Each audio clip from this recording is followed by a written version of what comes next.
Welcome back to Mixed Media Creations with me, Creative Katie. Today we are going to develop a textured, layered, beautiful mixed media background that you can do up in a number of ways. Links to supplies can be found in the description box below. Thank you to those of you who are subscribers, and if you're not a subscriber, hit the subscribe button in the lower right hand corner. So this time I'm working on a canvas, and I've pulled out a variety of my stencils, and for this purpose I really like the smaller stencils because you're not going to do the entire canvas. Now I've pre-gessoed the canvas, and it's 11 by 14, and I'm using flexible modeling paste, and I'm just applying it either with a palette knife that you see right there or a credit card. Sometimes I find the edge of a credit card or room card works almost better. So I'm just putting texture in various places throughout the canvas. Now if you make a mistake like I just did, you can scrape it off and just wipe it off with a baby wipe. And that's where having the coat of gesso underneath helps a little bit, makes it easier to clean up if you do make a mistake. Now you're not looking for perfection, although you do see me tidying up some of the areas. You know, you can see fit, you can remove some of it. This is just going to be texture. This is where you are going to catch different colors of paints or some metallics. It's just going to add to the overall effect. Now don't forget to go over the edges. That gives the illusion that the painting goes on. Now with all the stencils, once you're done with them using the modeling paste, you need to clean them. Otherwise your stencils will have a very shortened life. The name of this stencil and all the other stencils that I have can be found in the description box below.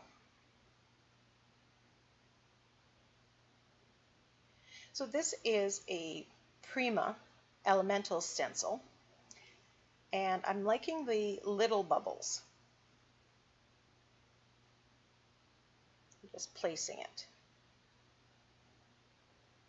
here and there. And you know, you really can't see where the texture is because it's white on white.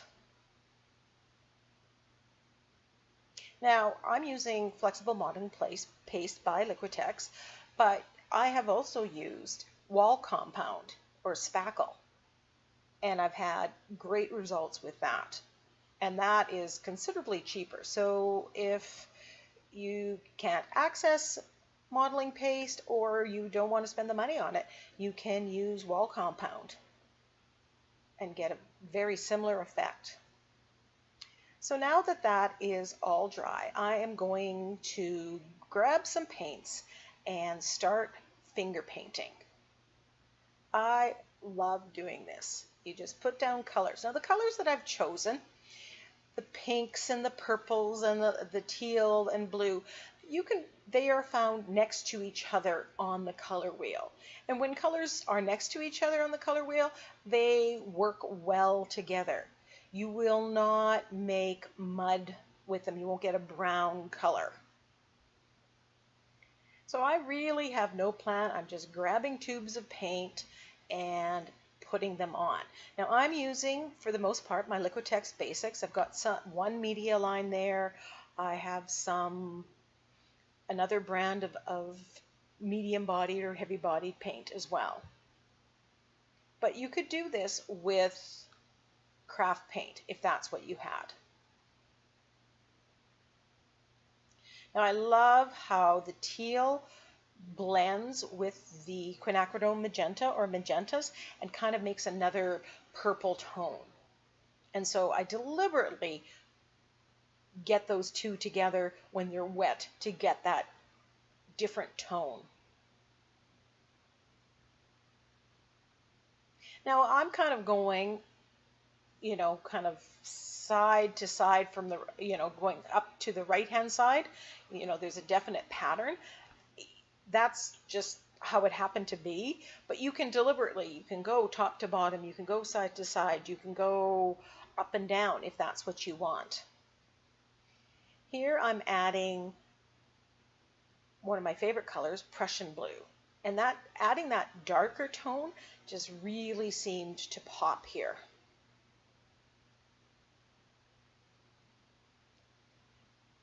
And every once in a while you'll see me, I am putting the paint around the edges of the canvas as well.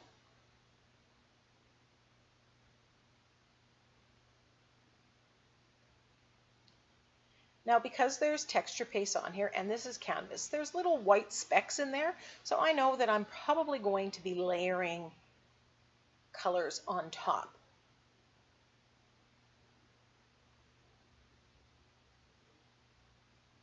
I guess you could do this with a brush. I just prefer using my fingers.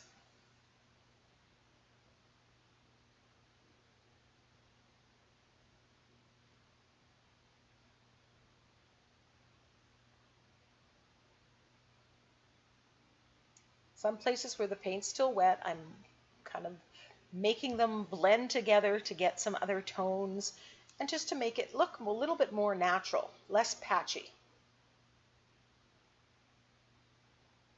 As I look at this now, we could leave this and this could be just, a simple abstract painting.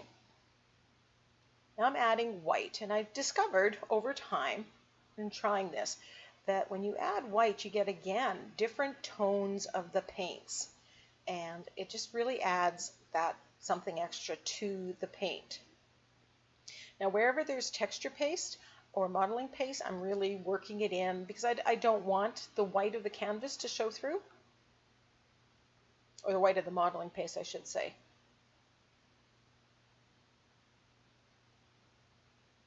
Now, if you don't like something, you can always, wipe it off or let it dry and then go on top of it. That's a joy. Here I'm using the coffee holder, the cardboard that goes around the coffee cup, and I'm just making hatch marks with it by dipping it into paint. You're going to see me use lots of basically found objects to make marks. Here's a pudding cup that has an interesting design, so I'm going to use that as well. Now these things I've also used in my gel print videos. So don't think that you have to use just stencils or just purchase things. I really liked how the found objects, the mark making that they made. And that really makes your canvas really original.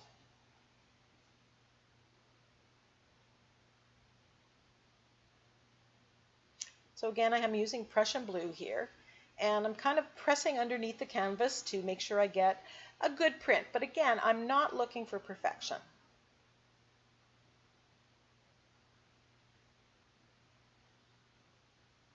And because this is all about creating interesting layers, some of this is going to be seen at the very end. Some of it's going to be kind of pushed back, and that's the joy of it. You just simply keep going till you are happy with what you have. So here I'm using some stencils, and you'll see me whenever I'm using a stencil, I tend to do it with at least a couple colors. So here you see me using blue, and then I'm going to go through it with, I believe it's the quinacridone magenta. Yes. And that just kind of, it's the same shape, but a different color. So it makes the canvas or the background very cohesive to have the same thing repeated.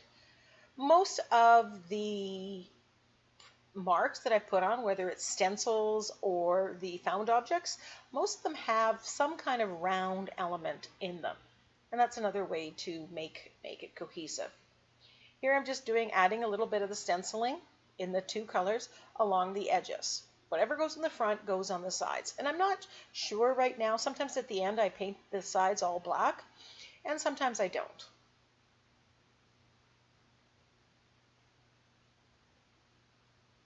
So the shape of this flowery stencil kind of looks very similar to the other stencil that I used. And when I'm stenciling, I'm using the same colors that I've used in the background for the first layer of paint. And then I try to put it on different colors. So this teal, light aqua, I'm putting on the pinks and the dark blues, where the pink I might put it on the light aqua or the whiter areas.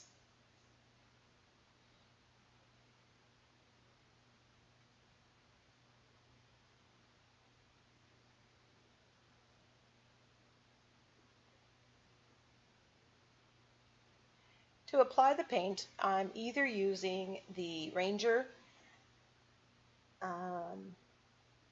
applicator, felt applicators, or just a makeup sponge. And to be honest, for this purpose through the stencils, I really prefer the makeup sponge.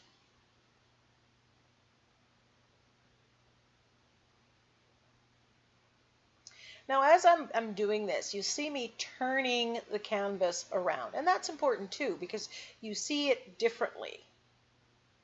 So right now I'm making marks, and this is a child's toy. It's a block, and it has a square with the circle inside it. And it just makes this really unique mark.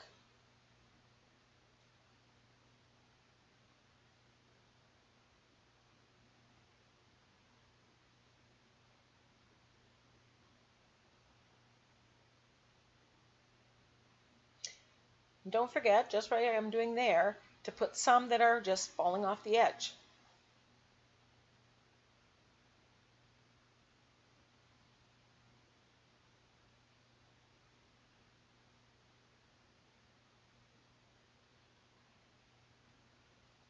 And just like the stencils, I'm using the same mark making tool but with two different colors. Actually, in this one, I think I add gold in a bit too, so it's 3.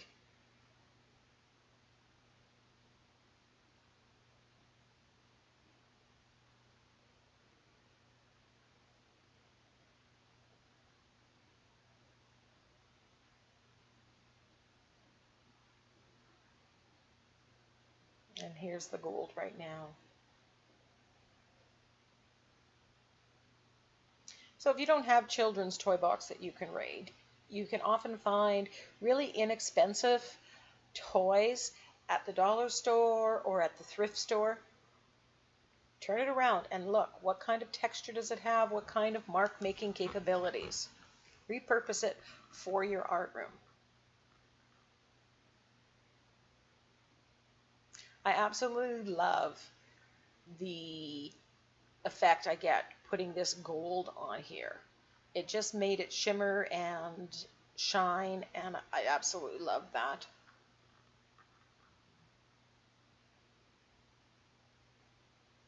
But if you've watched any of my videos, you know inevitably I add some gold or some shimmer to every page or canvas or iCAD that I do.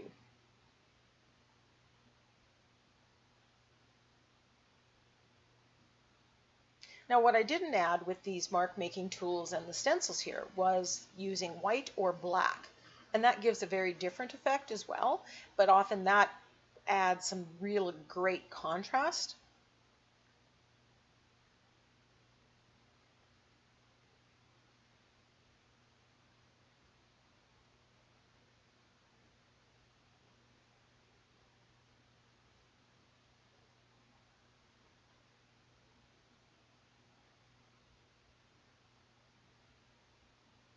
Really loving this canvas. And here's the finished canvas. Now it stayed like this for many, many weeks. I wasn't sure. Then I decided, okay, I'm going to put some die cuts on there, and I kept playing with it, bringing it out, trying different things. These are some of the things that I tried with it, putting that die cut through the middle, through on the side, putting some pieces in there in gold, in the teal, in the pink. Then I decided to do the negative painting with hearts, which is what my original plan was, although that was going to do it with circles. I used the Dilutions white paint and went around the hearts and added the cut script from with my silhouette, follow your heart. Would you have left it as an abstract? There is no right answer. See you.